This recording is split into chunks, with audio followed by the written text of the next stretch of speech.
दोस्तों, उत्तराखंड के एक छात्र ने पैसों की तंगी के चलते अपनी किडनी क्या बेची। एक बड़े किडनी सिंडिकेट का भंडाफोड़ हो गया। एक बड़ा विवाद सामने आया और इस विवाद ने कानपुर तक में खलबली मचा दी। अवैध किडनी ट्रांसप्लांट रैकेट का भंडाफोड़, जिसमें छात्र की किडनी भी शामिल थी। जब खुलासा हुआ तो सबकी आंखें फटी की फटी रह गई। कैसे पुलिस ने किया इस मामले का खुलासा और कितने आरोपियों की हुई गिरफ्तारी, इस गंभीर मामले के पूरे खुलासे के बारे में आपको बता रहा हूं और इसका उत्तराखंड से कनेक्शन। नमस्कार, पहलाख, मैं पंकज रौतेला, आप देख रहे हैं अपना उत्तराखंड न्यूज। दोस्तों, थोड़ा गौर कीजिएगा कैसे किडनी ट्रांसप्लांट के नाम पर खेल हो रहा है। 9 लाख में खरीदी गई किडनी को पता है कितनी में बेचा जा रहा है? सुनेंगे तो आंखें खुली की खुली रह जाएंगी। वो भी बताऊंगा आपको कैसे कानपुर में हुए इस बड़े खुलासे का उत्तराखंड से कनेक्शन निकला, वो भी। दोस्तों, उत्तर प्रदेश के कानपुर में अवैध किडनी ट्रांसप्लांट रैकेट का भंडाफोड़ हुआ। पुलिस ने इस मामले में 6 आरोपियों को गिरफ्तार किया है और बताया यह गया कि कानपुर में 9 लाख में किडनी खरीदकर 90 लाख में बेची जाती थी। इस मामले में अब उत्तराखंड कनेक्शन भी सामने आया। खबर यह कि कानपुर के अवैध किडनी ट्रांसप्लांट रैकेट को उत्तराखंड के छात्र ने खोल कर रख दिया। इसकी पोल खोलकर रख दी। छात्र ने भी किडनी बेची थी और उसी से एक विवाद खड़ा हुआ और विवाद के बाद पुलिस का यह खुलासा जो मैं बता रहा हूं। दोस्तों, पुलिस आयुक्त रघुवीर लाल ने इससे लेकर जानकारी दी। उन्होंने बताया कि किडनी ट्रांसप्लांट के रैकेट का खेल क्या था, जिसमें किडनी बेचने वाले छात्र का नाम आयुष है। आयुष उत्तराखंड का रहने वाला है, वो MBA का छात्र है और पुलिस आयुक्त ये कहते हैं कि आयुष साइबर एक्सपर्ट भी है और उसी ने इतने बड़े सिंडिकेट का भंडाफोड़ करवा दिया। कानपुर पुलिस और कानपुर मेडिकल डिपार्टमेंट द्वारा अब तक संयुक्त रेड में 6 लोगों को हम लोगों ने अरेस्ट करा है, जो मानव के अंगों का जो है ट्रांसप्लांट कराते थे अवैध ढंग से। उन लोगों को पकड़ा है। यहाँ पर हॉस्पिटल के मालिक जिनके यहाँ पर ये ट्रांसप्लांट कराया गया था वो आहूजा हॉस्पिटल है। उनके जो ओनर और डॉक्टर दोनों को पकड़ा जा चुका है। जो किंग पिन था वहाँ पर शिवम अग्रवाल, उसको पकड़ा जा चुका है। और जो डॉक्टर जो करता था वो अभी यहाँ पर उनकी टीम वो जो है फरार है।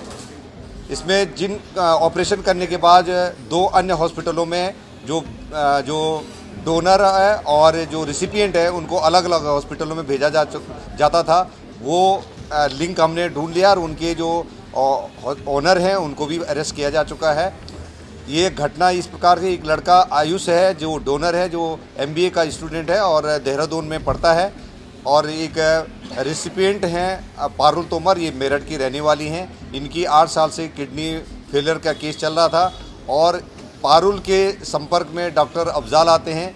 जनरली ये जो जहाँ डायलिसिस होता है उनको अपना टारगेट बनाते हैं और वहाँ पर पोटेंशियली जो रिसिपिएंट हैं उनके बारे में जानकारी इकट्ठा करते हैं। फिर टेलीग्राम के आधार पे इन्होंने संपर्क करा है और ये आयुष लड़का जो है एक म्यूल अकाउंट को इसने ओपन करा है और ये साइबर से रिलेटेड भी इसका हमें बैकग्राउंड पता लगा है। और इसकी और अफजाल के बीच में आपस में बातचीत होती है और 6 लाख रुपए में किडनी डोनेट करने की बात आती है और इसको पैसे की आवश्यकता थी। तो ये लड़का यहाँ पर आकर के अपने एक किडनी को इसने डोनेट करने के लिए ये वहाँ पर ऑपरेट करा गया है और रिसिपिएंट भी आती हैं। इसमें जब ज्वाइंट रूप से रेड करा गया है तो ये इसका खुलासा हो चुका है। और इससे पहले मार्च में भी एक घटना कर चुकी है। इस हॉस्पिटल में 7-8 लोगों का अब तक ये पता लगा है कि 7-8 लोगों का जो है किडनी ट्रांसप्लांट हुई है। दोस्तों, पुलिस आयुक्त रघुवीर लाल की माने तो वो विस्तार से जानकारी देते हुए ये बताते हुए दिखाई दिए कि आयुष को पैसों की जरूरत थी। उन्होंने इसके लिए मेरठ के अफजाल से संपर्क किया।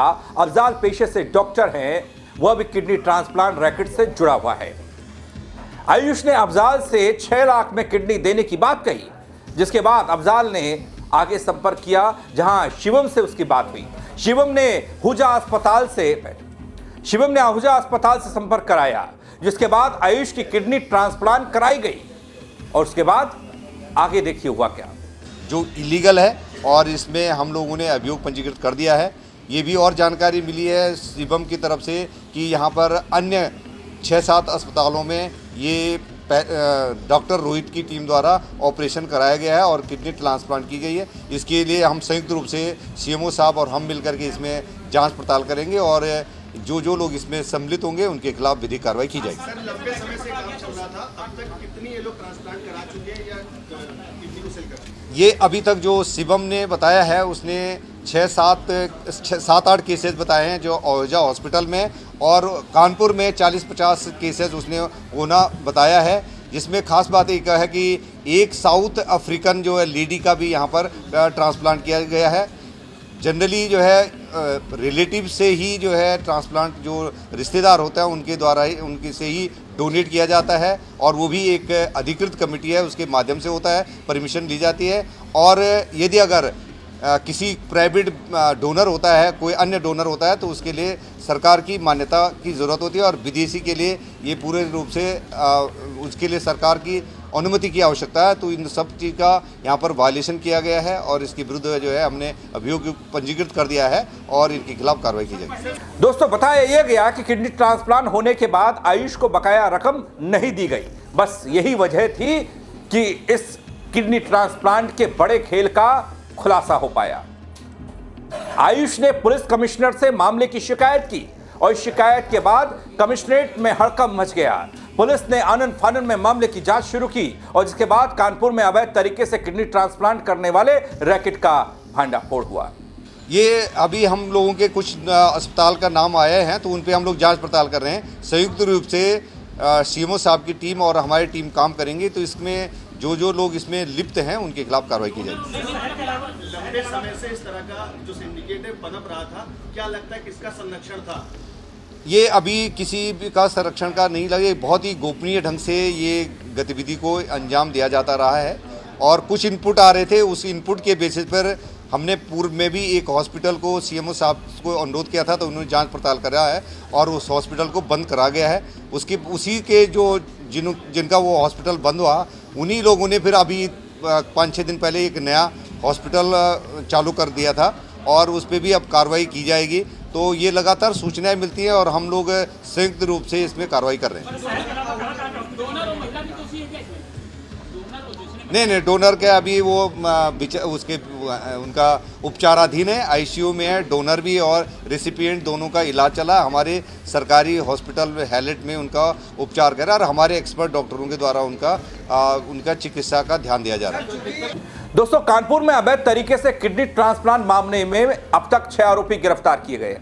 आरोपियों में डॉक्टर सूर्य सिंह आहूजा, डॉक्टर प्रीति आहूजा, डॉक्टर राजेश कुमार, शिवम अग्रवाल, डॉक्टर राम प्रकाश और डॉक्टर नरेंद्र शामिल हैं। मामले में 4 मुख्य आरोपी डॉक्टर और स्टाफ अभी भी फरार बताया जा रहा है। गिरफ्तार आरोपी शिवम अग्रवाल से पुलिस ने गहनता से पूछताछ की तो इस बड़े खेल का पर्दा और उठता चला गया, जिसमें पता चला कि कानपुर का आहूजा अस्पताल इस मामले में काम करता था। अवैध तरीके से किडनी ट्रांसप्लांट होती थी और उसकी मोटी रकम ऐंठी जाती थी। पिछले कुछ महीनों में यहां से 8 किडनी ट्रांसप्लांट हो चुके हैं और बताया यह भी जा रहा है कि यह गिरोह 9 लाख में किडनी खरीदकर उसे 90 लाख तक की रकम में बेचता था। दोस्तों, इतने बड़े खेल का खुलासा, इतने बड़े रैकेट का भांडाफोड़ यूं ही नहीं हुआ, इसमें उत्तराखंड के आयुष की अहम भूमिका है। कानपुर में अवैध किडनी ट्रांसप्लांट रैकेट की यह पूरी कहानी उत्तराखंड छात्र आयुष से जुड़ी हुई है।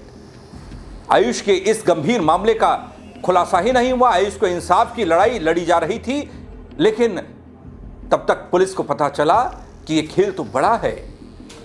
6 आरोपियों की गिरफ्तारी, जांच अभी भी जारी, कई अभी भी गिरफ्तार, उनकी धरपकड़ के लिए पुलिस दबिश दे रही है। इस मामले ने दिखाया कि पैसों के लालच में कितनी बड़ी धांधली हो सकती है, लोगों की जिंदगी के साथ खिलवाड़ हो सकता है, अवैध धंधा किस तरीके से फल फूल रहा है और संरक्षण मिल रहा है। ऐसे रैकेट से संपर्क करने वाले आयुष ने तो अपनी आर्थिक तंगी को दूर करने के लिए कदम उठाया था, लेकिन उसे पता नहीं था कि यह इतना बड़ा कांड निकलेगा।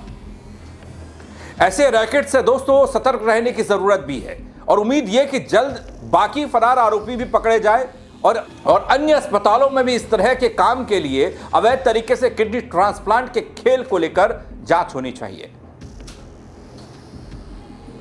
यहां तो गनीमत रही कि उत्तराखंड के एक छात्र जो साइबर एक्सपर्ट भी है, जो किडनी डोनेटर भी था, जिसने किडनी बेची थी, उसने इस पूरे मामले की पोल खोल दी। पुलिस के लिए एक बहुत बड़ा काम कर दिया आसान।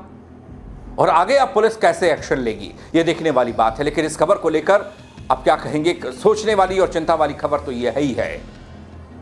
अपनी राय दीजिएगा दोस्तों। फेसबुक पर देख रहे हैं तो फॉलो कीजिएगा, शेयर भी कीजिएगा। यूट्यूब पर देख रहे हैं तो सब्सक्राइब कीजिएगा, नहीं किया है अभी तक तो। मेरे साथ जुड़ने के लिए बहुत शुक्रिया। जय उत्तराखंड।